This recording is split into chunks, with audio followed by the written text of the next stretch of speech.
Hello, this is Malorian, and this is going to be a 10,000 point game of my Orcs and Goblins against the brand new Ogre Kingdoms. So for those who aren't really sure, this is what a 10,000 point army looks like.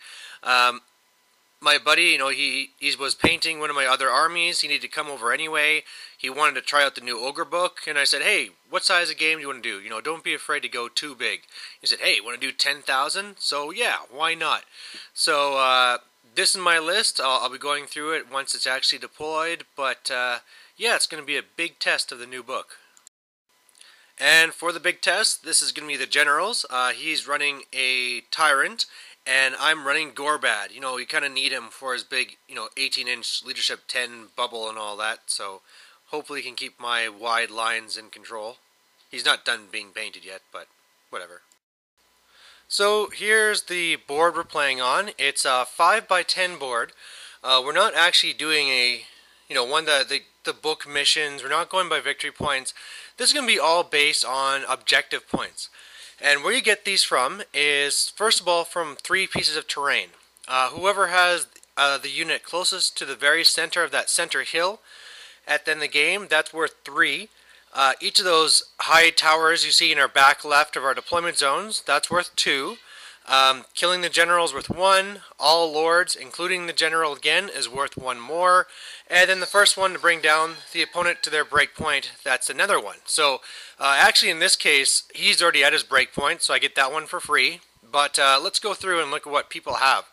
So on my side, I have Wolf Chariot, I have Squig Herd Horde, I have 20 Savages with extra choppa, I have Boys, or Archers up in the tower, I have then a, what are those guys? 2 little units of Night Goblins with Fanatics, then I have my big huge horde of the Savages, and I have my level 4 in there with the Shrunken Head, Boar Boys with a War Boss there.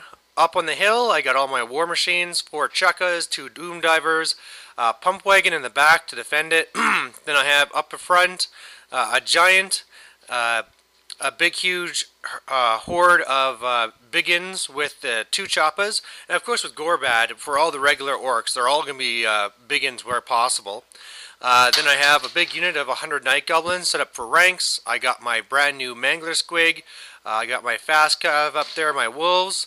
Then I also have my herd of trolls. Behind them is the Savage Cav with Gorbad, another 100 Night Goblins, and in there with them is 10 big bosses and the level 4 Night Goblin Shaman. Then I have my river trolls. Then I have 100 Biggins, and there's another war boss with them there. Then I have 2 other boar chariots. I have a wolf chariot, and I also have a war boss with the armor of Gork on a chariot over there as well. I got another unit of 20 Night Goblins over there. I got my Black Orcs with Grimgore, and then finally have another silly unit of 25 Savages with Spears. And then coming off of the board, I have 38 Spiders coming in with that Gobspit special character. Ugh, a lot to go through. Alright, my opponent with the brand new Ogre Kingdoms. He has a Saber Tusk. He has some Mournfang Cav. Another Saber Tusk, a big unit of 10 Lead Belchers. Then he has the Iron Blaster. He has the oh god, what's that thing called? The Storm Horn, or whatever the one that always looks white and whatever makes things slow around it. Then he has a Scrap Launcher. He has a massive unit of 60 bulls, 60. And in there he has 2 tyrants, he has his BSB, and he also has a Slaughtermaster. I think there might be another bruiser in there as well. It's just a massive unit. Other side of that, he has Scrag. He has a good-sized unit of bulls that has another Slaughtermaster and another bruiser. Then he has a Firebelly. Inside that black building, he has a bunch of Nobblers. Then a big unit of Iron Guts with another Iron Belly on the other side. Then he has a Stone Horn, which has the Hunter on top. Then he has his Man-Eaters, and in there he has that Golfag or whatever that special character is, and another big unit of the Mournfangs on the far right, 4 of them as opposed to 3 on this side. And then for him, coming off the board is 2 gorgers. Times 2, so 4 2 groups. Well, alright, so as you can see, lots and lots of guys, and looking from my standpoint, the big thing that I'm worried about is those 60 bulls. I mean, that's just going to be insane. The amount of attacks they pump out, all the amount that they might be buffed up, that just has the great synergy. Basically, I do not stand a hell of a chance beating it. So my hope is just to give them the hill, hope that they stay there, and meanwhile go for everything else. You know, if I can hold my tower, hold his tower, I already have the breaking point, and then maybe I can assassinate a few characters and get the win. But that's the main idea right now. And here's a little close-up of his main line here with, I mean, this is just so many points. I mean, those 60 bulls that have the Iron Fist, this is like 2,000 points right here, not including characters. I mean, this is what most people's armies are, and it's one unit. It's crazy. So, Ogres win the first turn. Pretty much on this side of the board, it's a little bit of an advance. Nothing really went that fast. I was kind of hoping his Mournfangs would be rushing up, because then I could be blasting them with Fanatics. Every small unit has 1 Fanatic, and then the big units have 3. But then the Lead Belchers open up into the left unit of 20 over there, kill enough for a panic test, they fail, blah blah blah. His 1 Iron Blaster that you see there tried blasting at my Gorbad General there, but went too far, soared over, so I was safe. And then the Thunder Tusk, he shot into the dual Choppa Biggins and killed a few there. But the main thing is, you know, you see those 60 Ogres have now taken the hill, and yeah, it's there. And then over on this side, you can see again, things are moving up, but not very fast. I think for the most part, he does have me kind of outgunned, so maybe that's what he's hoping for. A big thing, too, is that he really has a vast array of magic to be throwing at me. He has, you know, of course, Scrag has the Great Moss lore. He has 1 Beastmaster, or Slaughter Master with the lore of Beasts, another one with the lore of Heavens. Then he has, you know, the 2, the Fire Bellies or whatever. So he has lots of magic to pick from that can be blasting me from far. Luckily, this turn was kind of a bust. But, yeah, just kind of holding back. Did some shots at me with the Man-Eaters on the far right. Did a few wounds to a chariot, but nothing too bad. And the thing that I'm really liking from the look of this is he's actually showing my flank to the Arok Narok. So I can't wait to go in there and kill those guys quick, because he actually started nothing in the tower over there. So, I mean, once I kill those big beasties, then it's a free ride into there. And here I come, you know, Golfag is going to make the way out of to come over and fight me, but, you know, I don't know what gear he got, but I should be able to handle him. Alright, so end of my turn looks like this.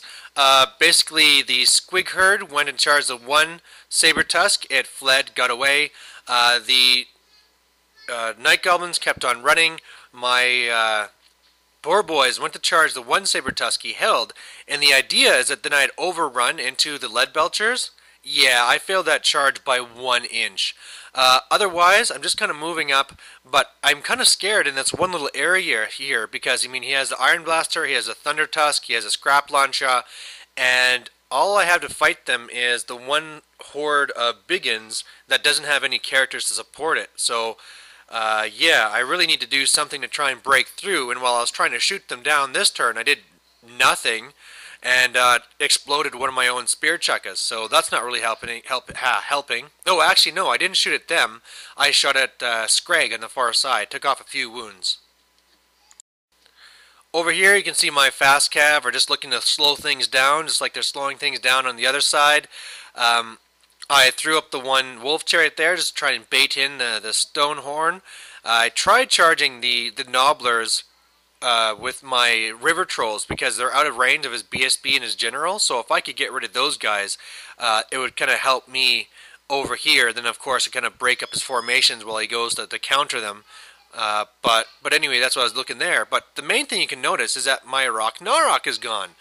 Basically, I totally whiffed all my attacks, didn't get a single poison, did a couple of wounds to Golfang or whatever his name is with my goblins, and then he had this sword to give him +2 strength and all this stuff, and yeah, just beat me up. I ran off the table and he let me run. So, pretty pathetic. So, Ogre's turn 2, and he makes kind of a big mistake here. He sends Scrag into my river trolls all by himself, And that brings him within range of the big unit here. I send fanatics through, and going through the troll and hitting on him, I was able to kill him. And this was a pretty risky thing on his part to do, but I guess what he was hoping to do is that he wanted to bog my river trolls in place, and he was thinking of the old Scrag rules where once he kills the first model, he gets all his wounds back anyway. So yeah, it's just kind of him not being used to the new rules, was a little bit too aggressive, and now Scrag is dead. Otherwise, you can see that on this side, that one Sabertusk kept on running. He shot all those, the cav away from the one war boss, so the war boss is standing there all by himself. He marched over the Mournfangs to get way over here, because what that does is makes it so it'd have to be a super long charge for the squig herds. The Savage Big Guns are being blocked by that other Night Goblin unit, and the Giant can't see them, so they're in a way where they can kind of like smash in later. Otherwise, you can see that his big Thunder Tusk went and smashed my fast cav. Hopefully it's going to be in a good position for me to counter. And then over here, because of the way, we're using books as movement trays for these ogres, so if you can kind of see the one that's between the Nobblers and the big unit of 60, they attacked those Wolf Riders, slaughtered them, they're a little bit farther up. The Hunter on the Stonehorn took the bait, went after the one chariot, and he actually overran into the Boar chariot that's up on the hill there. And then otherwise, he had his man-eaters go and take on my Night Goblins that were over there. He lost a few wounds from fanatics. And now it looks like it's going to be time for Grimgore to do some killing. So my turn 2, and this was huge. I needed to get like a 10 to make this charge. I rolled an 11. And so now this is the perfect counter to this Mournfang cav. And it's just from total luck. And then I also had some good charges over here. Now I'm hitting that one Stonehorn in the flank with the two other chariots, and that one with the war boss is actually going to be doing double impact hits, so that's to be great. The Black Orcs would go through those man-eaters like no problem, and hey, if I get a really good overrun, maybe I can get to the Mournfangs. So, end of turn. Wow, this was amazing on this side. So of course I beat up the Mournfangs, they flee and get away.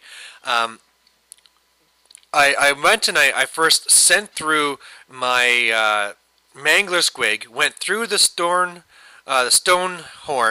killed him, also went on to the Iron Blaster, killed that as well, so way to go, little guy. I then moved up my unit of 100 so I can set up the Fanatics and kind of be blocking the Scrap Launcher. I charged the big unit of 10 Lead Belchers with both my War Boss and the Giant. The Giant yelled and bawled, they failed, and I ran them down. So this entire flank is basically all mine. Then on this side, the River Trolls had charged into his big unit. It was kind of suicidal, but the whole point was just to kill the unit champ, because that forced the Slaughtermaster to come to the front, so I can try some assassination now. Otherwise, the big thing you can see here is I was able to beat up the Stonehorn. He actually issued a challenge, but I killed the Hunter. The Stonehorn broke, and I ran it down. And then, I have a little guy on foot there. I beat the Man-Eaters, failed to overrun far enough. But the big thing you can see there is the Iron Guts. I went for the big spell of my Foot of Gork, hit them 3 times, killed like 8 of them, and then they failed their panic. So, yeah, there's a big hole now on this flank as well. So, Ogre's turn 3. Nothing much on this side. One thing I forget to mention is that he had the 2 Gorgers that came in behind my hill. I went and smashed it with my pump wagon, managed to kill one, and after this round of combat, the last Gorger's now free. Otherwise, his one Mournfang keeps on running. And then on this side, he charged my River Trolls. They went through the unit. Then he redirected into the unit here. Of course, I lost combat. Of course, I netted myself. In fact, I'll net myself every single time in this game. But, yeah, my assassination attempt on the Slaughtermaster hasn't worked so far, but I've taken off half his wounds. You can see his big unit of 60s moving up, so that's scaring me quite a bit. And otherwise, yeah, you can see his Iron Guts failed to rally, ran off the board. One thing we weren't really sure about is from this magic whether they be running away from my caster or away from the closest unit, either way they'd be off the board with this double flea. And you might notice that my black orcs are gone. His one iron blaster over there hit their flank. I thought, oh sure, I'll be able to handle this. He had some, what do you call it? The last two gorgers came in from behind them, but I thought I could deal with them later. But yeah, those Mournfangs just killed so many that they took away my steadfast, and even though I did like a bunch of wounds to them, it didn't matter. I lost my steadfast, lost by a whole bunch, and got ran down. So, yeah, not too good game for Grimgor and his immortals. So my turn 3, over here the big thing to see is that I killed the last Mournfang, and of course things are kind of just looking to threaten the big unit of 60. I have no intention to actually engage them, but if I can threaten him, I'm hoping he'll pause. And as well in the back, you can see that my big spider unit came in, so again, they're just there just to look scary. And then what happened over here is that the trolls had flanked his big unit. I beat them and ran them down. Overran into the big unit of 60, so whatever, maybe I can try and do an assassination attempt there. My 100 biggins took on his nobblers. They had the trappers in there, so a bunch of my guys died from difficult terrain, and they were steadfast. I went and I slammed 2 chariots into the Iron Blaster, destroyed it, and that one war boss, the Armor of Gork, slammed into the Mournfangs, wiped them all out actually, and then he actually ran off the board. So on his turn 4, he charges his Fire Belly into the flank here, and this is actually going to be helping him tons, because of course he can do that one fire breath weapon in combat, and that'll make it so that all of his bulls, by the time they go, will be ignoring my regeneration. So, yeah, this is going to hurt. So, end of his turn 4, it looks like this. I was unable to kill his characters, really do anything to them at all. I think the one, yeah, I even failed to even kill the unit champ, so it really was pretty pathetic. He decided not to run me down, so I fled, got away, and he actually now combat reformed, to turn around and face the spiders. Meanwhile, against the Nobblers, I still can't manage to beat them, and the Gorgers turned around just to face my savages back there. My turn 4, I shoot and kill the Fire Belly. You know, my trolls are all rallied from all the different times that they ran away. Defeated the Nobblers. I have all these charges into the Gorgers, but he's still alive. And the one thing that I'm really realizing, I guess last turn, is that even though I cleared out this right flank, I have a long way to go to his tower. So I had that one war boss that just came back on that's going as fast as he can to go over there and try and take it by himself. So Ogre's turn 5, they go and they charge the spiders at the back here. And man, this was really funny. You know, he kind of makes a challenge with his General Tyrant just to be kind of like, oh, whatever, right? I can slaughter whatever you have. Well, I take it with Gobspit, get 2 poison hits, and he fails his armor. And I'm thinking, well, these do D3 wounds each. If I just kill this guy, like, this would be huge. Unfortunately, I only did 3 wounds. Of course, I got killed in return, but, you know, both of us, there was a little bit of a tense moment of, oh my god, is this little stupid special character going to kill his General Tyrant? But no, not quite. So in his turn 5, looks like this. He's now destroyed the spiders, turned around to face me again. Then on the far right, I just keep on fighting his Gorger. You know, I just can't seem to be rolling any 6s now. And now what this shows here is the epic fight that wasn't. You know, I wasn't thinking I'd ever engage these guys, but I took a look at this, and all of a sudden I was able to charge them with my 1 unit of the big guns with 2 choppas, my Squig Herd Horde, the 200 Night Goblins, or 100 Night Goblins could be getting in the front to make sure I had the steadfast and all that stuff, and then the 100 big guns could hit from the other flank. And so if ever I had a chance of beating these guys, it would be this now. I failed every single charge except for with the 1 unit. So, yeah. So, in the fight, he, of course, manhandled me. I directed a lot of attacks at the Slaughtermaster, didn't manage to kill it, but the really thing I was worried about now is, hey, wait a second, what if he combat reforms to face my 100 biggins and now goes and smashes them? Luckily, though, I rolled double 1s, and so whether that he would have done it or not, at least I don't need to worry about it. So, in my turn 5, it looks like this. Still can't kill that damn Gorger. So his turn, last turn, pretty much a simple matter of beating up those guys again, and this time me breaking, and again I can't kill the Gorger. And then yeah, on my turn 6, I go for the assassination attempt. You know, the one tyrant only has 2 wounds left. There's also the Slaughtermaster I could kill and stuff like that. Or, oh no, maybe I think I killed the Slaughtermaster in that last round of attacks. Anyway, it doesn't really matter. These guys all charged in, had all these big bosses with great weapons. Well, you know, I net myself, I do like nothing to him, and especially against the Tyrant General, he issues a challenge, and I accept it. When really the smart thing to do would be to reject it and attack him with everybody else. So, just a real failed stupidity test on my part here. But, end of my turn shot, all that really matters, I kill the Gorger, this guy takes the building, and that's the game. So at the end of the game, the final tally was that he had 3 points for holding the one hill. He also had killed one of my war bosses for Grimgor. So 4 points for him. On my side, I had both towers, so that's 4 points right away. I had the break point, so 5. I killed at least 2 more of his lords, so there's 7. So yeah, a victory to me. I think in the end, the 2 main things that led to this was, 1, sticking to the actual objectives and, you know, knowing that, okay, that unit of 60 is invincible, I'll never beat it, don't try. And then second of all, I also got lucky. I mean, the way that things played out there on the right, I had originally thought that Grimgor and his Black Orcs would kind of just like walk through everything he had over there, but then those Morn Knights, the Mornfang Knights, just demolished them.